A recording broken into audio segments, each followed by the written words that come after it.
Live cities की night bulletin दिन भर बिहार में आपका स्वागत है। मैं गरिमा भारती। सबसे पहले आज की सुर्खियों पर एक नजर। आरजेडी सुप्रीमो लालू यादव के विसर्जन वाले बयान पर गुस्से में आ गए मुख्यमंत्री नीतीश कुमार। कहा, लालू चाहे तो गोली मरवा दे हमें। मुख्यमंत्री नीतीश कुमार ने आज उपचुनाव की दोनों सीटों के लिए किया प्रचार। आरजेडी सुप्रीमो लालू यादव कल जाएंगे तारापुर और कुशेश्वर स्थान। उप मुख्यमंत्री तारकिशोर प्रसाद ने पंचायती राज मंत्री सम्राट चौधरी संग तारापुर में चलाया जनसंपर्क अभियान। वर्षों बाद पत्नी रंजीत रंजन के साथ चुनाव प्रचार में शामिल हुए जाप सुप्रीमो पप्पू यादव। पोस्टर में तेजस्वी यादव संग दिखे तेज प्रताप। भगचोंढर मामले पर लालू यादव पर अब चिराग गरम। बचाव में उतरा आरजेडी। बिहार पंचायत चुनाव के 5वें चरण में भी 80 से 85% तक हार गए मुखिया जी। माले विधायक मनोज मंजिल की पत्नी और जेडीयू विधायक पप्पू पांडे के भतीजे को नहीं मिली सफलता। बेटे बेटी की हत्या के बाद पिता ने की आत्महत्या और धीरे धीरे मौसम के मिजाज में आ रही नरमी। अब खबरें विस्तार से। भगचोंढर के बाद आरजेडी सुप्रीमो लालू यादव का विसर्जन वाला बयान तूल पकड़ता जा रहा है। विसर्जन वाले बयान पर मुख्यमंत्री नीतीश कुमार गुस्से में आ गए। तारापुर और कुशेश्वर स्थान से सभा कर पटना लौटने पर उन्होंने मीडिया कर्मियों को घेरा। दरअसल लालू यादव का बयान आया है कि हम नीतीश कुमार का विसर्जन करने आए हैं। लालू यादव के इसी बयान को लेकर पत्रकारों ने पटना एयरपोर्ट पर नीतीश कुमार से सवाल किया है। इस पर नीतीश कुमार ने पलटवार करते हुए कहा कि चाहे तो गोली मरवा दे, और क्या कर सकते हैं। अब देखना दिलचस्प होगा कि नीतीश कुमार और लालू यादव की यह बयानबाजी सियासी गलियारे में कितना असर दिखाती है। आपको बता दें कि दिल्ली से लौटने के दौरान लालू ने कांग्रेस के बिहार प्रभारी भक्तचरण दास को भगचोंढर कह दिया था। यह मामला भी सियासी गलियारे में छाया हुआ है। सीएम नीतीश कुमार ने एनडीए प्रत्याशियों के समर्थन में आज लगातार दूसरे दिन चुनाव प्रचार किया। आज उन्होंने 3 सभाएं की, 2 सभाएं तारापुर में और 1 सभा कुशेश्वर स्थान में। आज की सभाओं में नीतीश कुमार के साथ वीआईपी पार्टी के राष्ट्रीय अध्यक्ष मुकेश सहनी और हम पार्टी के मुखिया जीतन राम मांझी भी मौजूद रहे। नीतीश कुमार ने लालू फैमिली से लेकर आरजेडी पर जमकर निशाना साधा। उन्होंने कहा कि भूल गए पति पत्नी राज को।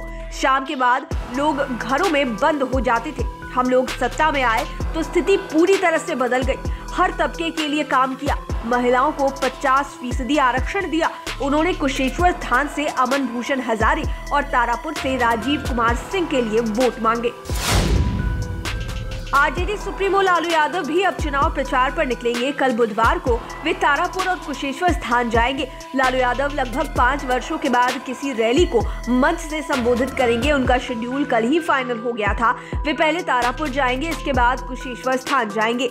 लालू की सभा में तेजस्वी भी शामिल होंगे। तेजस्वी यादव ने कहा कि दोनों ही जगहों पर लालू यादव की रैली नहीं, महारैला होगा। आपको बता दें कि तेजस्वी ने आज भी दोनों जगहों पर चुनावी सभाएं की और आरजेडी प्रत्याशी अरुण शाह और गणेश भारती के लिए वोट मांगा। इसके साथ ही नीतीश सरकार पर सीधा हमला किया।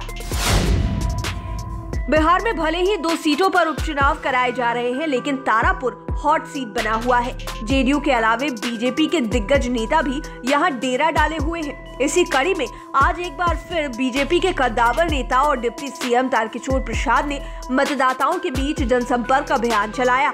उन्होंने पंचायती राज मंत्री सम्राट चौधरी के साथ एनडीए प्रत्याशी राजीव सिंह के पक्ष में लोगों से संपर्क किया। आपको बता दें कि वे पिछले कई दिनों से तारापुर क्षेत्र में कैंप कर रहे हैं। इतना ही नहीं, 2 दिन पहले पूर्व डिप्टी सीएम सुशील कुमार मोदी ने मंत्री शाहनवाज हुसैन और सम्राट चौधरी के संग रोड शो किया था। बिहार उपचुनाव को लेकर वर्षों बाद जाप सुप्रीमो पप्पू यादव और उनकी पत्नी रंजीत रंजन एक साथ प्रचार करते नजर आए। पति पत्नी ने एक मंच से कुशेश्वर स्थान विधानसभा क्षेत्र के कांग्रेस प्रत्याशी डॉक्टर अतिरेक के लिए वोट मांगा। दोनों का फोटो सोशल मीडिया पर तेजी से वायरल हो रहा है। दरअसल 2014 के बाद ऐसी राजनीतिक परिस्थिति बन गई कि रंजीत रंजन कांग्रेस में ही रही, जबकि पप्पू यादव ने जाप के नाम से नई पार्टी बना ली। इसके बाद 2015 और 2020 का विधानसभा चुनाव हुआ। बीच में 2019 का लोकसभा चुनाव हुआ, लेकिन कांग्रेस का महागठबंधन में शामिल होने की वजह से दोनों अलग अलग प्रत्याशियों के लिए प्रचार करते रहे। लेकिन इस उपचुनाव में जाप ने कांग्रेस का समर्थन किया है और आज पप्पू यादव और रंजीत रंजन एक साथ मंच पर नजर आए। आरजेडी सुप्रीमो लालू यादव के बिहार आते ही लगता है दोनों भाइयों में समझौते की राह खुलने लगी है। काफी अरसे बाद तेजप्रताप यादव और तेजस्वी यादव एक साथ पोस्टर में दिखे हैं।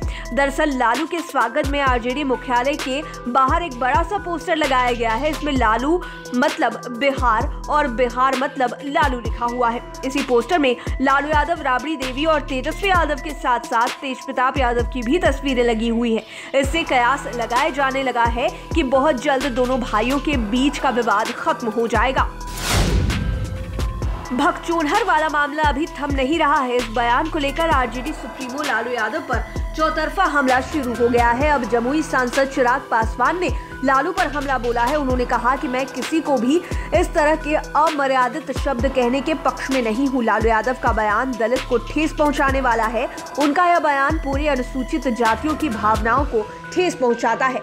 मैं इस तरह के बयान की कड़ी निंदा करता हूं। साथ ही मैं भक्त चरण दास की तारीफ करता हूं कि उन्होंने इस पर कोई ज्यादा ध्यान नहीं दिया। केंद्रीय मंत्री पशुपति कुमार पारस ने कहा कि लालू यादव बिहार आते आते कांग्रेस प्रभारी भक्त चरण दास के बारे में अपशब्द बोल दिए। उनसे बिहार का दलित समुदाय नाखुश है। इसका खामियाजा उपचुनाव में आरजेडी को भुगतना होगा। उधर आरजेडी के राष्ट्रीय अध्यक्ष शिवानंद तिवारी ने लालू का बचाव किया और कहा कि भगचोनहर भोजपुरी शब्द है और यह शब्द गाली नहीं है। बिहार पंचायत चुनाव के 5वें चरण की आज मतगणना हुई। इस बार भी 80 से 85% तक पुराने मुखिया हार गए। कड़ी सुरक्षा व्यवस्था के बीच सुबह 8 बजे से मतगणना शुरू हुई और इसे लेकर प्रत्याशी और मतगणना कर्मी सुबह 7 बजे ही केंद्रों पर पहुंच गए थे। पास देखकर केंद्रों के अंदर जाने की अनुमति दी गई। 5वें चरण में सर्वाधिक 845 पंचायतों में चुनाव कराए गए थे। रात 9 बजे तक के आंकड़े के अनुसार 80 से 85% तक मुखिया प्रत्याशी हार गए हैं। इस चरण में मुखिया सरपंच के 845 पदों, पंच और वार्ड सदस्य के 1,15,553 और 1,15,553 पदों, जिप सदस्य के 124 तथा पंचायत समिति सदस्य के 1,171 पदों के लिए मतगणना हुई। कुछ सीटों पर देर रात तक मतगणना का काम चला। किसी जिले में कल भी मतगणना होगी। बहरहाल चुनाव जीतने वाले प्रत्याशियों और समर्थकों के लिए दिवाली से पहले होली आ गई है। उन लोगों ने अबीर गुलाल लगाकर खुशी का इजहार किया। मुखिया जिला परिषद समेत 6 पदों के लिए पंचायत चुनाव कराए गए हैं। 5वें चरण में भी कई महत्वपूर्ण चेहरे हार गए। इनमें सीपीआई विधायक मनोज मंजिल और जेडीयू विधायक अमरेंद्र उर्फ पप्पू पांडे की रिश्तेदार भी शामिल हैं। निर्वाचन आयोग की ओर से जारी रिजल्ट के अनुसार गोपालगंज के हथुआ जिला परिषद से निर्वर्तमान जिप अध्यक्ष मुकेश पांडे 904 वोटों से चुनाव हार गए।